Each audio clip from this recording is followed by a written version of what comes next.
Hello everyone. Today we are going to see about techniques of material control. Material is one of the important components for manufacturing a product. We know material, labor and overheads. When you take a manufacturing unit, material is a major component. Based on that only, the cost of product and other factors be able to control. So there are a number of techniques we have to control material flow in a factory or a company. These are some of the major methods we have under material control. The first technique is ABC. So under this method of material control, in a manufacturing unit, we divide all the materials into category A, B and C. So whatever the material we have or we are using in the production, we categorize all those into A, B and C. So A, which are the items we need very tight control. Without that, we can't proceed anything regarding production. So we can call it as A items. So we need more control and more clarity about that items. Then, which are the items or materials we need less tight control and good records? We can call it under B items. Then finally, item C is about we need simplest control and minimal record. So based on the control mechanism, how we have to consider, we categorize A, B, C. If we take any unit, usually 20% of materials, they cost or they have value of 70%. 20% of material, they hold 70% of the whole value of material. So then we can call it A items. It's very important.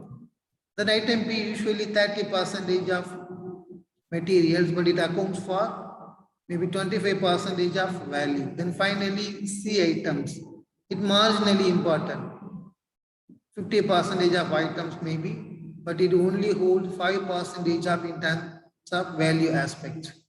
So A is very important, B important, C marginally important. Based on that, we categorize all the materials we use in a manufacturing unit. So when we categorize, what benefit it gives, be able to identify for which materials we give more attention, for which kind of material we have to give more attention, for which type of materials we have to give medium, and for which type of materials we can give less attention. So when we categorize in such a way, we can easily control over. And when we easily control over, it helps to handle material flow effectively, and it also helps for better production. Then second one is BED analysis. This is another method. Here we categorize all the material into BED. B means vital, then E essential, D desirable. So we categorize all the materials we use for the production under category B or E or D. So vital products, vital materials, essential materials and desirable materials. Based on that, we maintain the stock. So vital category, it includes which kind of materials very much necessary for production. If that material becomes shortage, it may hamper or disturb the entire function of organization or operation. So which are the materials very necessary for the production? When we have shortage of those material, it severely affect or disturb the whole function of organization. We can call those material as a vital material. Then essential is the next category, next to that. So it's medium level importance. It's not very much important, but still it's important. Because when you don't have these kind of materials, or when we have shortage of this kind of material, it stops the production or some kind of process. When you take production, it contains multiple process. When you don't have essential materials, it stops production at certain level, or it stops certain process. It affects medium level. It never stop the entire things, but still it affects in some aspect. Then finally, desirable category. It's the last category. So here we categorize the least important material. Which are the materials we have least importance in the production. When we don't have these kind of materials, it only causes very minor stoppage in production. So based on importance, we categorize vital. Without that, there will be no production. Essential, it causes medium level of stoppage. Then finally, desirable, it only causes minimal stoppage. So when we categorize then in this aspect, it is easy for us to control the material flow. Then we are able to know which product vital, which product is essential, which products are desirable. When we categorize, we know when we shortage of vital or essential or desirable, what will happen. So it will help us to manage the material control system effectively. Then inventory level is totally opposite to previous two things. We never categorize any product under these aspects. Just we maintain these aspects: minimum level, maximum level, danger level, and reorder level. Minimum level is about the quantity which must always be maintained in hand. The minimum amount of quantity of material maintained,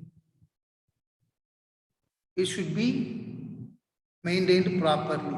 We calculate with the help of formulas.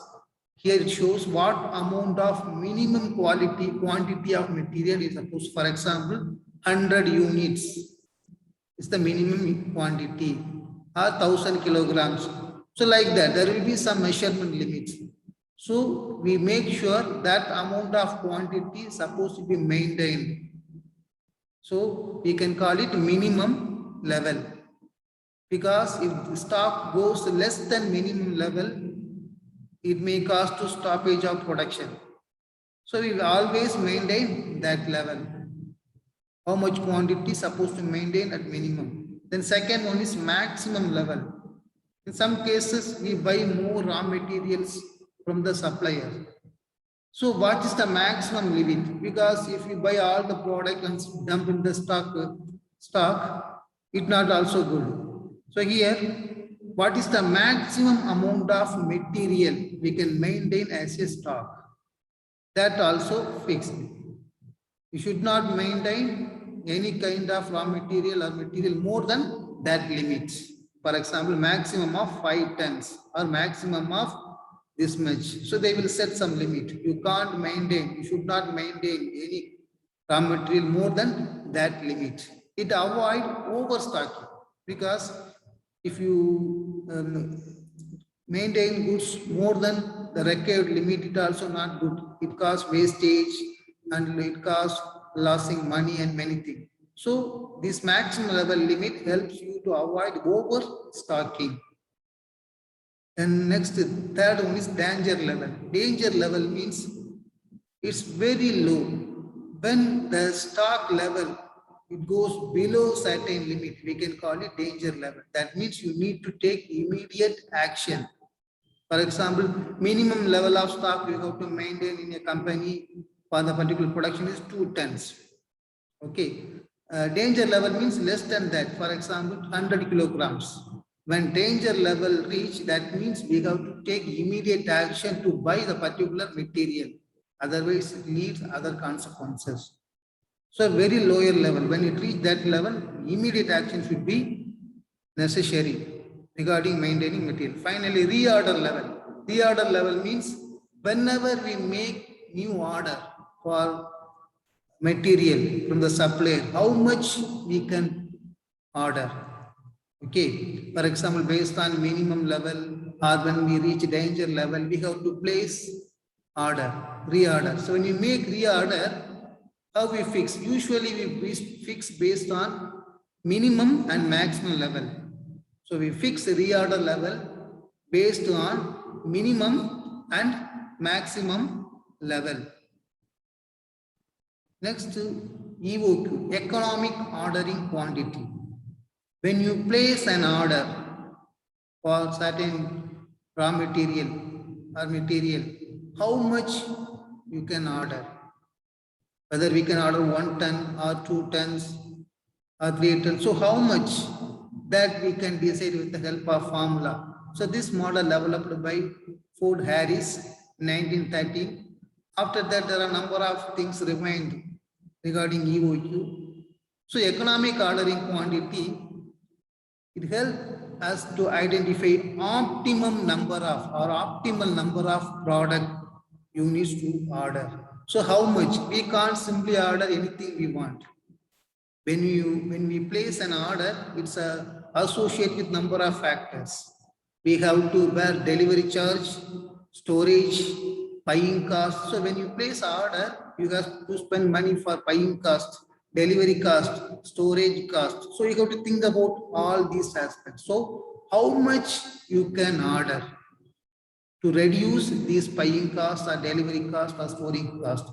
So how much we can order for the best of the company, that we can get with the help of economic ordering quantity. Simply ideal order quantity for a company to minimize inventory costs, simply shortage cost, everything. So this is called economic ordering quantity. I hope you understood. Thank you.